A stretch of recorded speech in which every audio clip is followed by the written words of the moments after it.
demokrasie, die opkomende verkiesings, om nie meer te verglui in die apatie waarvan studente so baie beskuldig word om iets aan te doen, dis hoekom ons hier is.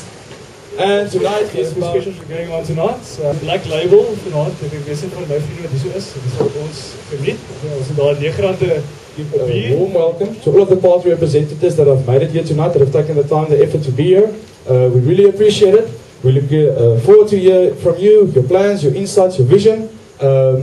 And yeah, also it's unfortunate, it seems that the ANC on the last minute said that they can't come anymore. Any further ado, I please want you to welcome with a nice round of applause vir mevrou Rosalind de Waal. Sy is 'n primaria van Akademia en sy gaan nou die tema vir die aand aan u bekendstel. Baie dankie, maar sit hierdie glas is vol.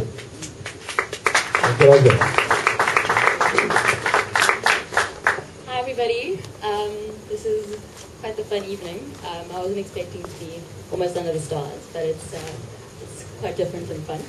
But when asked to sort of open the discussion this evening, I was actually quite taken aback because, I mean, does crime actually need an introduction? So dit is my voorreg om dan nou wel aan u graag die partyverteenwoordigers van die Studente Stemparty, die Demokratiese Alliansie en die Kaapparty vorentoe te roep. Die verteenwoordigers sal asseblief hier verstaan.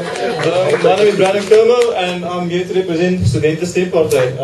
Currently there's about 1/5 of the student population consists of 1/5 of the population consists of students, and we're not represented. So we decided to start this party. Currently, now there's an increase in violent crime and contact-related crime. Dagbreek en Irene is just an example. Ons die verteenwoordiger van die Demokratiese Alliansie nie hoor. Net al. Dankie, meneer die voorzitter. Dames en heren, my naam is Quentin Smit, verwoordig die Demokratiese Alliansie. Ek is 'n wijkskandidaat in wijk 8. Soos Brendan, ek is ongelukkig nie 'n karate-instrukteur nie, maar ek is wel 'n provinsiale bokser, as ek enigiemand beter laat voel. Dames en heren, ek is ook passievol oor my dorp, oor Stellenbosch en oor die studente. Ek wil vir vanaand sê, misdaad in Suid-Afrika het nou 'n nasionale siekte geword. Goeienaand almal, my naam is Janie Kirsten. Ek is 'n oud student hier by Stellenbosch en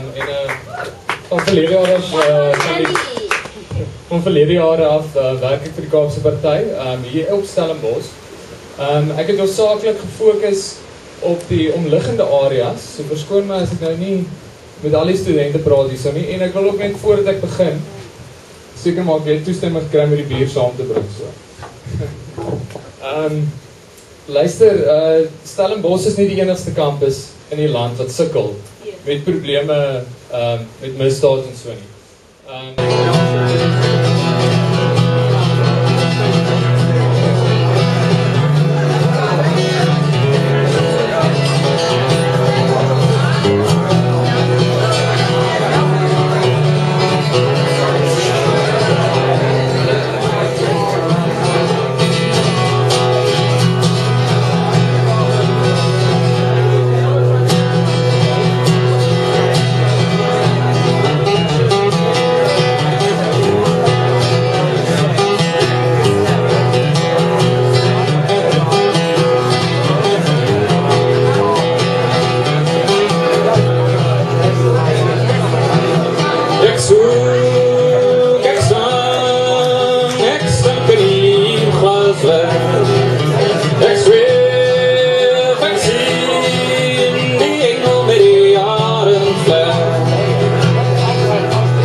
Staan in die koor, hy skort en hy stroom en hy streel sy brein om vir hul as te sing voor sy stem verdwyn. Hy sing van die huis van sy jonge dae, die huis van sy pa en sy pa